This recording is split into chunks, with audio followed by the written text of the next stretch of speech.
சென்னை குன்றத்தூரில் நடைபெறும் அரசு நலத்திட்ட உதவிகள் வழங்கும் விழாவில் முதலமைச்சர் ஸ்டாலின் உரையாற்றி வருகிறார். அதனை பார்க்கலாம். இந்த கலைஞர் கைவினை திட்டம் என்பது சமூக நீதியை, சமநீதியை, மனித நீதியை, மனித உரிமை நீதியை நிலைநாட்டக்கூடிய திட்டம். இந்த திட்டத்தோட சிறப்புகளை சொல்றதுக்கு முன்ன ஏன் இந்த திட்டத்தை உருவாக்கணும் என்ற அரசியல் பின்னணியை நான் சொல்ல விரும்புகிறேன். ஒன்றியத்தை ஆளக்கூடிய பாஜக அரசு கடந்த 2023ஆம் ஆண்டு ஒரு திட்டத்தை கொண்டு வந்தாங்க. அதோடைய பேர் என்ன தெரியுமா? விஸ்வகர்ம திட்டம். 18 வகையான கைவினை கலைஞர்களுக்கு திறன் பயிற்சி தந்து 3 லட்சம் ரூபாய் வரை கடன் வழங்கக்கூடிய திட்டம்னு சொன்னாங்க. நம்மை பொறுத்த வரைக்கும் எந்த திட்டமாக இருந்தாலும் அது சமூக நீதியை, சமத்துவத்தை நிலைநாட்டக்கூடிய நோக்கத்தோடு இருக்கணும். ஆனால் அந்த விஸ்வகர்ம திட்டம் அப்படியான திட்டம் இல்லை. அதை முதல்ல நீங்க புரிஞ்சுக்கணும். அந்த திட்டத்தின் கீழ் ஒருத்தர் பயன் பெறணும்னா அந்த விண்ணப்பதாரருடைய அவருடைய குடும்பம் காலங்காலமாக செஞ்சுட்டு வரக்கூடிய தொழிலைத்தான் செய்யணும்னு நிபந்தனை விதிக்கப்பட்டிருந்துச்சு. இது சாதிய பாகுபாடுகளை, குலத்தொழில் முறையை வெளிப்படையாகவே ஊக்குவிக்குதுன்னு சொல்லி நாம கடுமையாக எதிர்த்தோம். அது மட்டும் இல்ல, விண்ணப்பிக்க வர்றவங்களுக்கான குறைந்தபட்ச வயது 18ன்னு நிர்ணயிக்கப்பட்டு இருந்ததை பார்த்து எனக்கு அதிர்ச்சியும் வேதனையும் உண்டாச்சு. 18 வயசு என்பது ஒரு மாணவர் உயர்கல்விக்காக கல்லூரிக்கு போகிற வயசா, இல்ல குடும்ப தொழிலை செய்யணும்னு தள்ளிவிடுற வயசா?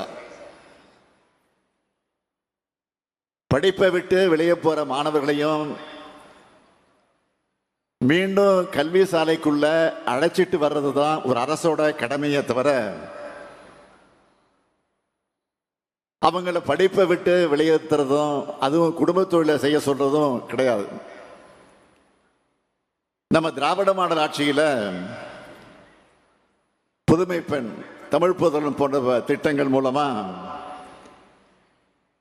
ஸ்கூல் முடிச்ச எல்லோரும் உயர்கல்விக்கு போறத உறுதி செய்யணும்னு நாம பாடுபட்டு இருக்கிறோம். ஆனா ஒன்றிய பாஜக அரசு குலத்தொழிலை ஊக்குவிக்க பாடுபடுது.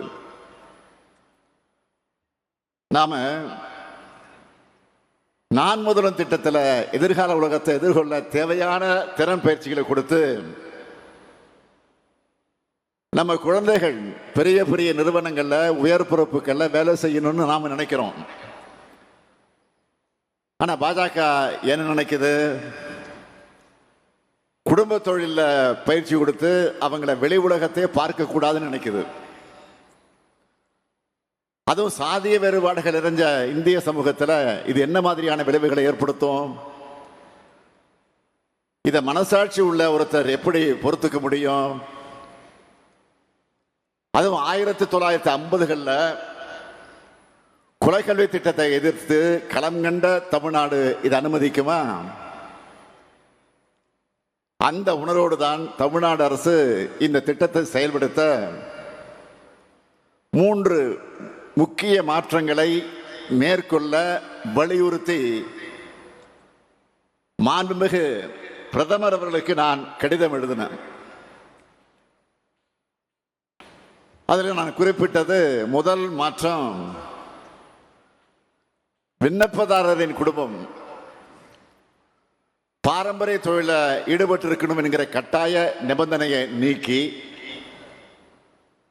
தகுதியான தொழிலையும் யார் வேண்டுமானாலும் செய்யலாம்னு மாற்றணும். அடுத்து 2வது மாற்றம், விண்ணப்பிக்க குறைந்தபட்ச வயது வரம்பை 18லிருந்து 35ஆக உயர்த்தணும். அடுத்து 3வது மாற்றம்,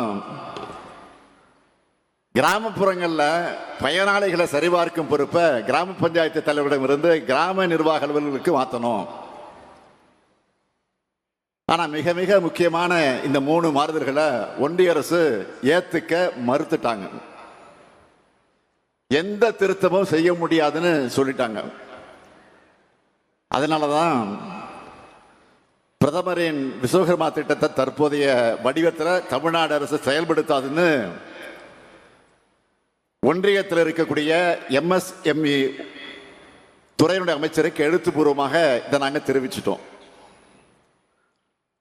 அதே நேரத்தில் கைவினை கலைஞர்களின் வாழ்வாதாரத்தை முன்னேற்றுறது அதில் நாங்கள் உறுதியாக இருக்கோம். அதுக்காக சாதி அடிப்படையில் பாகுபாடு காட்டாத ஒரு திட்டத்தை உருவாக்க நாங்கள் முடிவு பண்ணோம். அதன்படி உருவானது தான் இந்த கலைஞர் கைவினை திட்டம் என்பதை நீங்கள் புரிஞ்சுக்கணும்.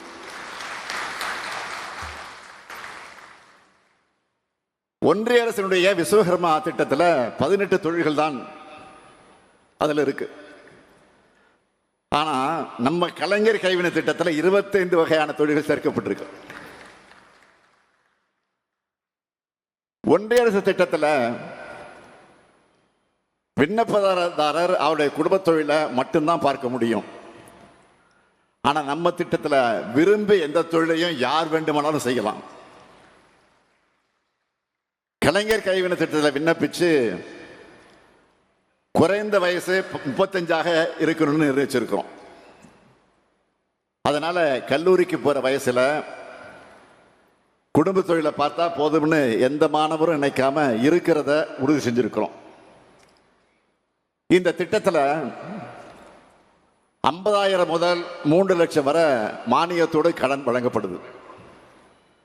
விஸ்வகர்மா திட்டத்தில் மானியம் கிடையாது. இதுவரை 24,907 விண்ணப்பங்கள் வந்திருக்கு. இதுவரை 24,907 விண்ணப்பங்கள் இது வரைக்கும் வந்திருக்கு. வங்கிகளுக்கு பரிந்துரைக்கப்பட்டு 8,951 பயனாளிகளுக்கு 170 கோடி ரூபாய் கடன் ஒப்புதல் அளிக்கப்பட்டிருக்கு.